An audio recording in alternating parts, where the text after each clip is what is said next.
I'm Waxman Bakshi. Today is June 6, 2024. It is day 244 of the October 7th war. This is the daily briefing of the Israeli Citizen Spokesperson's office. We are live on Instagram, YouTube, and Twitter. I invite you to submit questions through whichever live stream you are watching, and I will answer some of them at the end. It has been an intense 24 hours. At around 4 a.m. last night, Hamas terrorists from Rafah attempted to infiltrate Israel. They were spotted on cameras, and IDF soldiers were dispatched in order to stop them. The terrorists opened fire on the IDF soldiers, who returned fire and eliminated the threat. News just came out about an hour ago that an IDF soldier, Sergeant Major Zaid Mazarib, was killed in the exchange of fire. Mazarib was an Israeli Bedouin, a Muslim Arab in the IDF, proudly serving his country. He will be remembered as a hero of Israel. The terrorists were only a distance of a few football fields away from the Israeli border. The threat from Hamas remains very real. The Hamas rapist regime continues to fight. Hamas continues to attack Israelis, and it continues to hold Israeli hostages in its terror dungeons, Agam, my cousin, being one of them. Hamas has so far refused to accept an Israeli proposal that would see some of the hostages released.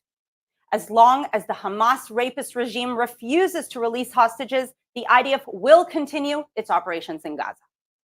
Yesterday, the IDF announced that it destroyed a massive Hamas tunnel that went from Rafah to the border with Egypt. The tunnel, like many others in the area, likely went into Egypt. It was more than a mile long and had many entrance points. In the tunnel, the IDF found blast doors, anti-tank missiles, AK-47s, explosives, and more. The tunnel was a short distance from Kerem Shalom border crossing with Israel. This is the border crossing through which most of the humanitarian aid trucks enter Gaza. Hamas has attacked this crossing repeatedly in the past because it knows that if it can force the crossing to close and stop the flow of the aid into Gaza, Israel will be blamed. Hamas's tunnels are its lifeline. It is vital for Israel's security that the IDF finds and destroys Hamas's tunnels under the city of Rafah so that Hamas cannot smuggle additional weapons into Gaza or try to take hostages out of Gaza. Last night, in a precision strike, the IDF targeted a Hamas base that was inside an UNRWA school in central Gaza. This is the second Hamas compound in an UNRWA school that the IDF has struck this week. Around 20 to 30 terrorists were there, including some who participated in the October 7th massacre. The terrorists were using the UNRWA school as a base of operations. They were hiding in classrooms and planning more attacks from the school. The UNRWA school that Hamas used as a base was funded by UNRWA's donors. UNRWA's biggest donors are the United States, Germany, the European Union, France, Sweden, Japan, and Norway. International funding to UNRWA is a direct subsidy to Hamas's army of terror. UNRWA is a Hamas front. UNRWA employees in Gaza are not random UN workers from around the world. UNRWA employees in Gaza are Gazans. They are locals who wear blue UN vests. Who do you think the locals are? Let's not play dumb. Hamas determines where Gazans can and can't work. Hamas spent many years infiltrating UNRWA, and it has its own people on the UNRWA payroll. The Commissioner General of UNRWA, Felipe Lazarani, cannot pretend that he does not know how UNRWA functions in Gaza. There was a massive Hamas server farm under UNRWA's headquarters in Gaza City. The server farm was taking electricity from UNRWA's headquarters. I would love to find out if anyone at UNRWA saw the electricity bill and wondered, why was it so high?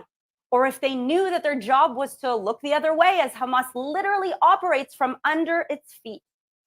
Let me remind you, UNRWA employees participated in the October 7th massacre. They committed atrocities. They took hostages. They bragged about it.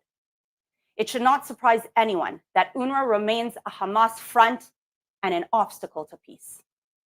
Yesterday, Hezbollah sent suicide drones into Israel that killed an IDF reservist and wounded 10 others.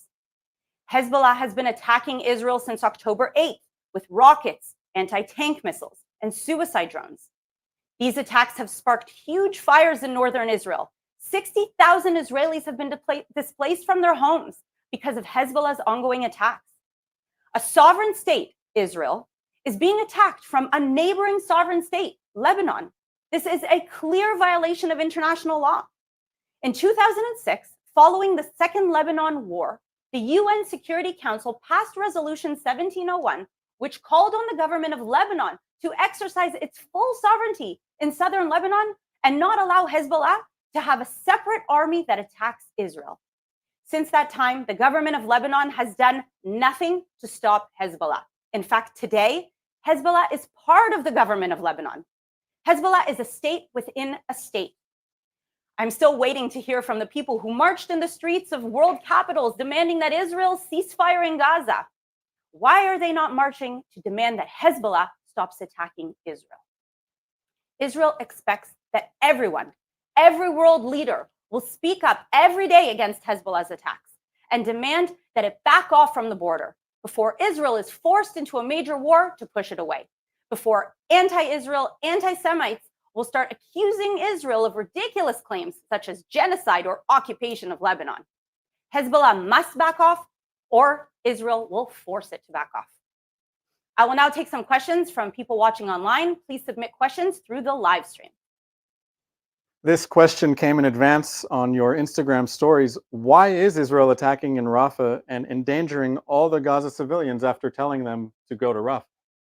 Well, it's important to note that, as we mentioned before, Hamas is operating from Rafah. How is Israel supposed to eliminate Hamas without entering Rafah? They are literally trying to infiltrate Israel from Rafah. There are tunnels being found under Rafah. They are storing their weapons in Rafah. There has been rocket fire just these past few weeks from Rafah, from within the civilian safe zones. And it's important to mention also that over 1 million Palestinians have been evacuated from Rafah. Rafah is Hamas's lifeline. The tunnels between Egypt and Rafah, this is Hamas's lifeline. There are still at least 3 battalions of Hamas terrorists in Rafah. Israel cannot win its war against Hamas without going into Rafah. Multiple people on the Instagram Live have asked about Egypt. What does Egypt say about these tunnels? What is Egypt's role in this whole situation? I mean, Egypt itself destroyed tunnels that were going from Gaza into Egypt just a few years ago. Egypt knows what would happen if the Palestinians would enter Egypt and through those tunnels. They have a responsibility. They know they also are not allowing Palestinian refugees to enter Egypt to keep them safe. Egypt is playing a double-sided position right now. On the one hand, it's keeping quiet. On the other hand, it's not actually allowing aid to go in through Rafah. In fact, it's diverting it to the Israeli crossings, and that's where it is entering Rafah. So the world should be very, very clear on what it should demand from Egypt as well. It's important for people to understand, if you don't know the map, open the map of Gaza and see where Rafah is strategically placed. There is a border with Egypt as well, not only with Israel. Egypt has a responsibility in this war as well. Do you have any updates on what's happening in the West Bank? Is Hamas present in the West Bank? So I've been seeing many people argue online about, well, what about the West Bank? What about Israel's ongoing operations in the West Bank? Hamas is not in the West Bank. This is a ridiculous claim, and this is just pure ignorance for anyone saying that. It's true, Hamas is not the official governing body in the West Bank. For that, we have the Palestinian Authority with its pay-for-slay policy. But there are thousands of Hamas-affiliated terrorists in the West Bank, and therefore Israel must go in and remove the threat of terrorists.